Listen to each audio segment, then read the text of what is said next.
In 1944, a group of the world's most brilliant mathematicians and cryptanalysts gathered in a secure bunker at Bletchley Park. These were the minds responsible for cracking the Nazi Enigma cipher, an incredibly complex, ever-shifting military code machine. They were pioneers of early computing, individuals who looked at the most sophisticated secret communications of the modern world and systematically broke them apart. But shortly after their greatest wartime victory, a few of these legendary codebreakers were handed a photocopy of a mysterious 600-year-old handwritten book. They confidently assumed it would take them a few days to unravel. Instead, it completely broke them. They couldn't decipher a single sentence. They couldn't even translate a single word. Decades passed, and the challenge was taken up by the United States FBI, master linguists from elite universities, and eventually the most powerful supercomputers and artificial intelligence algorithms of the 21st century. Every single one of them hit the exact same impenetrable brick wall. This artifact is known as the Voynich Manuscript, and it holds a terrifying title in human history: the book that actively refuses to be read. It is 250 pages of elegant, flowing, handwritten script utilizing an alphabet that exists absolutely nowhere else in recorded history. If you look through its delicate vellum pages, the mystery only deepens. The text is surrounded by hundreds of bizarre, highly detailed illustrations. There are intricate star charts with concentric wheels containing tiny human figures rising from celestial bodies, unaligned with any known constellation in our night sky. There are unsettling anatomical drawings of naked figures bathing in complex, interconnected networks of organic plumbing filled with a strange, thick green liquid. And most baffling of all, the pages are packed with detailed botanical drawings of plants. But if you show these drawings to the world's leading botanists, they will tell you that every single specimen is a composite monstrosity, a root system from one known species mashed onto the leaves of another, depicting a fantasy flora that physically does not exist on our planet. For generations, mainstream historians brushed it off as a brilliant, elaborate hoax. They argued that a clever 15th century con man simply invented a meaningless, gibberish script to swindle an eccentric king out of a fortune in gold. It was a clean, comforting explanation that protected our timeline of human knowledge. But when modern computational linguists ran a deep mathematical analysis on the text, that comforting explanation completely shattered. Every naturally occurring human language follows a rigid statistical rule known as Zipf's law. If you analyze any real language, whether it is ancient Latin, modern English, or Mandarin, the most frequent word will occur approximately twice as often as the second most frequent word, and 3 times as often as the third most frequent word, cascading down in a perfect organic curve. Human brains naturally follow this pattern when speaking, but it is mathematically impossible to replicate intentionally without modern statistical tools. When the computer models mapped the Voynich manuscript, the unknown script followed Zipf's law perfectly. The text isn't a random sequence of meaningless symbols, and it isn't a standard military cipher. It behaves, flows, and breathes exactly like an organic human language spoken by real people. If it is a hoax, the creator would have had to understand highly advanced 20th century mathematical linguistics in the late Middle Ages. This is not a fantasy story or a clever parlor trick. It is a physical, undeniable object sitting in a vault at Yale University right now. A book that passed through the hands of paranoid emperors, royal pharmacists, and elite secret societies across the centuries, leaving a trail of obsessed minds who all realized they were entirely powerless against its pages. We are staring at a completely erased pocket of human history, a master record of knowledge written in a tongue we are no longer intelligent enough to comprehend. To truly understand the curse of this manuscript, we have to follow the trail of mud and gold it left across the European continent. For centuries, this phantom ledger was whispered about in secret societies and royal courts, a prized possession that brought status to those who owned it and obsession to those who tried to unravel it. The modern world only learned of its existence in 1912 thanks to an eccentric antique book dealer named Wilfrid Voynich. He was exploring the dark, dusty archives of Villa Mondragone, a massive fortified Jesuit castle nestled in the hills of Frascati, Italy. The priests were quietly selling off pieces of their historic library to raise funds, and buried deep within a heavy wooden chest, Voynich unearthed a bizarre, unrecorded volume bound in plain, unadorned goatskin vellum. But the true treasure wasn't just the strange script inside. It was what fell out from between the pages. Tucked into the binding was a loose yellowed letter dated 1665, written by a prominent Bohemian scholar named Johannes Marcus Marci. The letter was addressed to Athanasius Kircher, a legendary Jesuit polymath and the most famous codebreaker of the 17th century. Marci was desperately begging Kircher to decode the book, explaining that it had spent decades gathering dust in the royal archives of Prague. According to the letter, the manuscript had previously belonged to Holy Roman Emperor Rudolph II of Bohemia, a paranoid, eccentric monarch who ruled at the turn of the 17th century. Rudolph was a king entirely obsessed with occult secrets, alchemy, and forbidden knowledge. When a mysterious merchant rode into Prague and presented this unreadable book to the emperor, claiming it was an authentic work by the legendary 13th century Franciscan friar and magician Roger Bacon, Rudolph didn't hesitate. He purchased the volume for the astronomical sum of 600 gold ducats. To put that into perspective, that was enough gold to purchase a massive estate or pay the annual salary of a royal court for years, the equivalent of tens of thousands of dollars today. Rudolph became consumed by the text, locking himself away in his castle, staring at the alien alphabet for hours, convinced it held the ultimate secrets of transmutation, the philosopher's stone, and the architectural blueprint of creation. But the emperor's obsession yielded nothing but frustration. Realizing he was powerless against the script, Rudolph eventually handed the manuscript to his personal physician and royal pharmacist, Jakob de Tepenek. Jakob was tasked with an urgent mission: find out if the book's bizarre botanical and chemical drawings held a hidden medical formula, specifically the elixir of life. Jakob studied the pages until the day he died, leaving his own faint signature, Jacobi de Tepenek, inscribed on the very first page of the book. It is a signature completely invisible to the naked eye today, only exposed centuries later under ultraviolet light, proving that the historical trail laid out in Marci's letter was completely authentic. As the decades rolled on, the book became a toxic asset, passed from one desperate scholar to the next like a hot potato. It went from Jakob to an unknown alchemist, then to Johannes Marcus Marci, who finally gifted it to the Jesuit order, hoping their vast network of global scholars could crack the cipher. Instead, the Jesuits recognized the sheer danger of the book's illustrations, naked figures bathing in strange green fluids and astrological charts that didn't align with the teachings of the Church. Fearing the wrath of the Inquisition, the priests hid the volume away in their most secure underground vaults, completely erasing it from the public eye for nearly 300 years, until Wilfrid Voynich pulled it back into the light.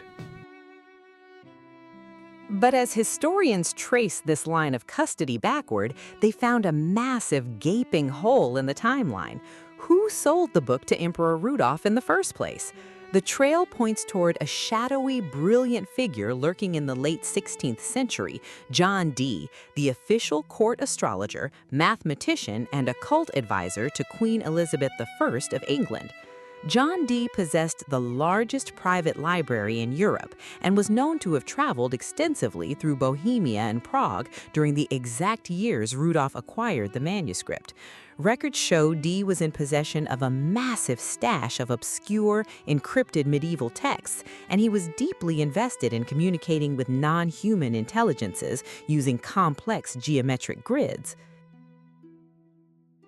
Did John Dee unearth this text from a dissolved English monastery, or did he construct the cipher himself to swindle a wealthy, superstitious emperor out of a fortune in gold? For decades, mainstream history championed this exact theory, that the Voynich Manuscript was simply a high-level Renaissance con, a beautifully illustrated prop engineered to exploit a king's obsession with the occult. It was an elegant way to close the case. But as the book entered the 20th century, scientists stopped looking at the rumors and started looking at the physical anatomy of the artifact itself.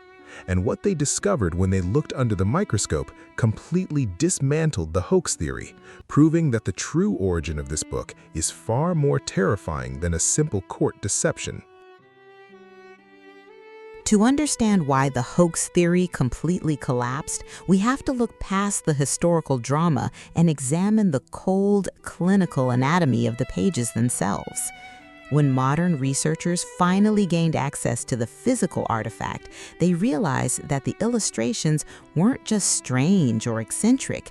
They were systematically organized into distinct, unnatural scientific disciplines that seem to operate on an entirely inverted understanding of our world.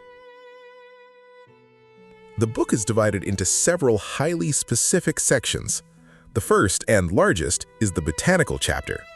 At a glance, it looks like a standard medieval herbalist's guide used for medicine.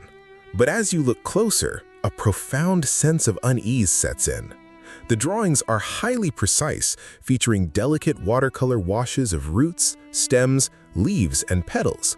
Yet no botanist in human history has ever been able to locate a single one of these plants in nature. They are composite anomalies. A root structure from one known genus is drawn seamlessly connecting to the jagged leaves of a completely different family, which then erupts into a flower head that defies the laws of biology. It is as if the author was documenting an entirely different planetary ecosystem, or deliberately encoding real plants by splitting them apart and reassembling them into a cryptographic maze. Flip the page, and the book shifts into the astrological and astronomical section. Here you find massive, complex fold-out diagrams dominated by concentric circles. These cosmic wheels are packed with tiny, meticulously drawn human figures, mostly female, rising out of stars and holding celestial banners. They track the movement of bodies through space, but the coordinates are wrong. The charts contain stylized zodiac symbols, but they don't align with the visible constellations mapped by any medieval or Renaissance astronomers. It is a fully functioning, mathematically consistent calendar system that tracks a sky we have never looked at. But the most deeply unsettling chapter of the entire manuscript is the biological or balneological section. This part of the book abandons stars and plants entirely, focusing on dozens of small human figures interacting with a terrifying form of technology. These figures are drawn standing up to their waists in large, interconnected pools and tub-like structures. These pools are not natural. They are fed by a complex, labyrinthine network of smooth, organic plumbing, pipes, and stone conduits. The fluids moving through these pipes are painted in a dark, thick emerald green, and the human figures are shown gesturing, holding hands, or staring out from the liquid, as if undergoing some kind of advanced, unknown chemical or biological therapy. It is an aesthetic that looks bizarrely industrial and biological at the same time, executed hundreds of years before the invention of modern plumbing or cellular biology. If this were merely a collection of random, insane drawings, it could easily be dismissed as the product of a singular, fractured mind, the private journal of a medieval madman. But it is the text running alongside these illustrations that makes that explanation impossible. The script is beautifully uniform, moving from left to right across the page with an elite level of calligraphic skill. There are over 170,000 characters in the book, yet under microscopic analysis, there is not a single scratch-out, not a single blotched correction, and not a single hesitation mark. Whoever wrote this book didn't think about the words as they went. They transcribed the text with absolute fluid confidence, as if they were taking direct dictation or copy-pasting a language they spoke fluently. And then there is the devastating reality of the mathematics. When computational linguists ran the entire text through frequency analysis, they expected to find the chaotic randomness of gibberish or the rigid, repetitive spikes of a standard substitution cipher.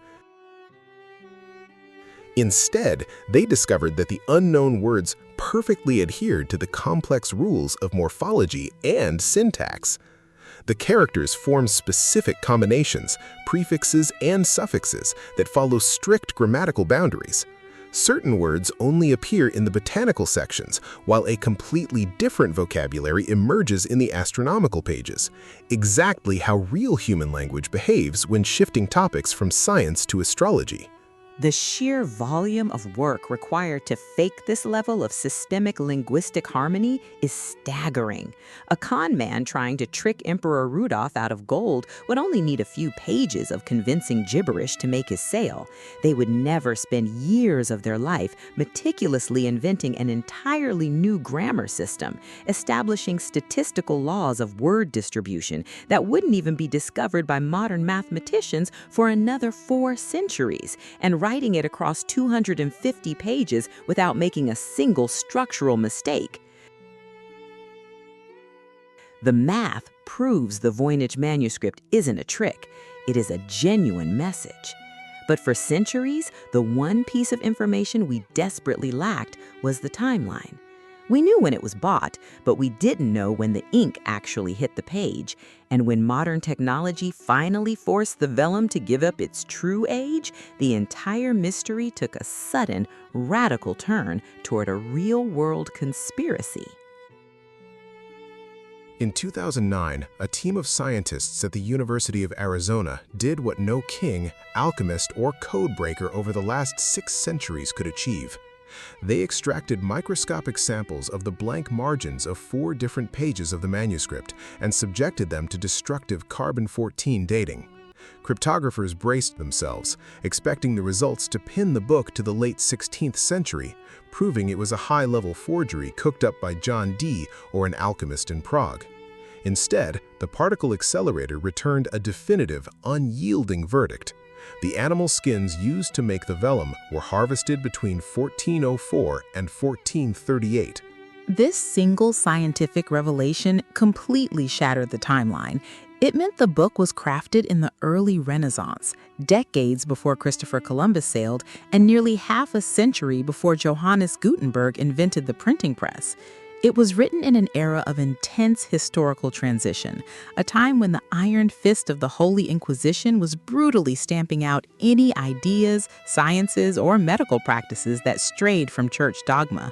And it is within this volatile historical backdrop that the true, grounded origin of the book finally comes into focus. When we look at the geographic data, microscopic analysis of the ink and protein testing on the goatskin points directly to the alpine regions of Europe, the isolated mountain borderlands slicing between northern Italy, southern Germany, and eastern Switzerland. During the early 15th century, these remote valleys were a chaotic melting pot of shifting, unwritten dialects, heretical religious sects fleeing persecution, and secretive guilds of early physicians and pharmacists. To practice medicine or botany in the 1400s was an incredibly dangerous tightrope walk. If a healer discovered a highly effective compound by mixing specific herbs, or if they began studying human anatomy and bathing therapies to treat disease, they were routinely accused of witchcraft or demonic heresy. The punishment was simple: being burned alive at the stake and having your entire life's work reduced to ash. The most compelling, grounded theory held by modern historians is that the Voynich Manuscript is not a magical text from another dimension, but a highly strategic, hidden pharmaceutical and anatomical encyclopedia. It was likely constructed by an isolated guild of early medical pioneers or a singular, anonymous genius who spoke a localized, highly specific regional dialect. To protect their revolutionary, forbidden discoveries from the eyes of the Inquisition, they took their spoken tongue and deliberately invented a custom phonetic alphabet to write it down. They split real plants apart into composite illustrations so that a random soldier raiding their home wouldn't recognize the actual medicinal herbs they were using. They masked their hydrotherapy and anatomical charts under the guise of bizarre, abstract drawings to keep their true medical research completely hidden. They created a master ledger of early human science, locked behind a custom linguistic firewall, but they succeeded too well. Because their community was small, and because the geographic valley or heretical sect was eventually entirely wiped out, absorbed, or executed by the shifting tides of European history, the living key to that language died with them. When the final author of that manuscript passed away, the spoken bridge between those symbols and human comprehension vanished from the face of the earth forever. Today, the manuscript rests inside a dark, climate-controlled vault at Yale University, heavily digitized but entirely uncracked. It stands as an elegant, chilling monument to a profound historical truth, that our human past is not a perfect, unbroken record. We like to believe that knowledge always moves forward, accumulating with each generation. But the Voynich Manuscript proves that sometimes an entire culture, an entirely separate way of looking at medicine, biology, and the cosmos can be compressed into a single leather-bound volume and then silently erased from existence, leaving the modern world to stare at a ghost story made of ink, trying desperately to read a language we are no longer intelligent enough to understand. If you want to help us unearth more forgotten baselines of human history, make sure to hit that subscribe button, turn on notifications, and leave a comment below with your thoughts on the Voynich Manuscript. Is it a lost pocket of human science, or are we truly missing the linguistic key to our past? Thank you for watching this chapter of Ages and Omens. Until next time, keep looking beneath the surface of the timeline.